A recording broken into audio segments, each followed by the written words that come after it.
When you get paralyzed, you might as well be a toddler and you're learning how to walk all over again. You just got different legs. You have to develop that same relationship with your chair that you did with your legs. And it's something you develop over time and by challenging yourself, just like a child grows up. So I was paralyzed in 2007. 2007 to 2010 was just a learning curve of getting used to the chair. Come 2010, I had already left physical therapy, and I was actually helping to mentor some of the new SCI patients that they had come in. So when IHMC contacted the Rehabilitation Center looking for candidates that could help them with the exoskeleton, I came in for an interview. I think it was within the next day or two, I got on my feet. That was a wild day. We come in, set up. I actually hung from some arm holds, and they strapped the exoskeleton to me. They powered it up, and I stood. It was a wild start after 3 years sitting down. So we tested for 5 or 6 test days, and that was it. We moved forward to really designing the next one after that, I think. In 2012, we got together with NASA to build an exercise device / exoskeleton, because a lot of the issues that we were coming into were things that they needed to solve as well, for a device that the astronauts could use in space and a device that I could use to walk here on Earth.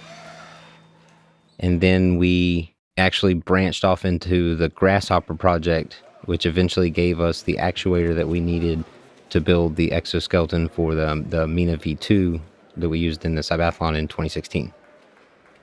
In all the respective events at the Cybathlon, we proved that the next era of adaptive technology and mobility assistance is upon us. It's time for this. Through the brain control interface at the Cybathlon, it showed that we don't even have to be that invasive to do it. It can be simple as something as a helmet that you put on, a hat that you put on, an exoskeleton that you sit into. The Cybathlon taught us the greatest lesson, I think, in humility, in realizing that our exoskeleton and other exoskeletons across the world are perfectly capable of walking in a controlled environment.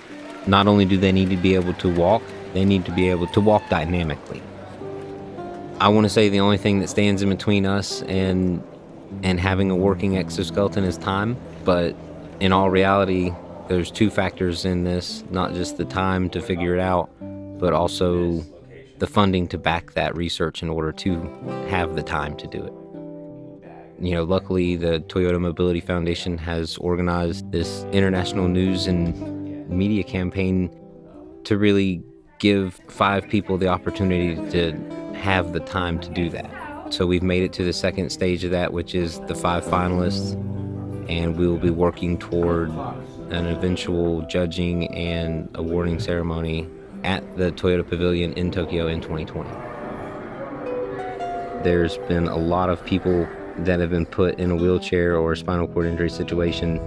Those are the people that I want to reach out to and give them the opportunity to see that we're no longer going to be stuck with a 3,000-year-old solution that is really just enough to get by. We're trying to put people back where they came from. The exoskeleton is a way to give that back to those people. They don't have to adjust their entire life. They can go back to being themselves.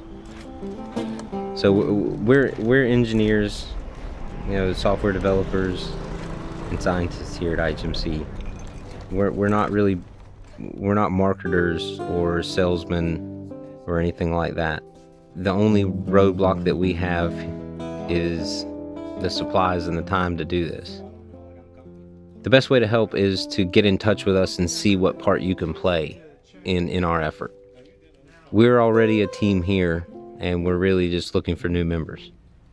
Could you do this number? Any? Oh, yeah. Oh, sorry. Try and get it like What's your pick?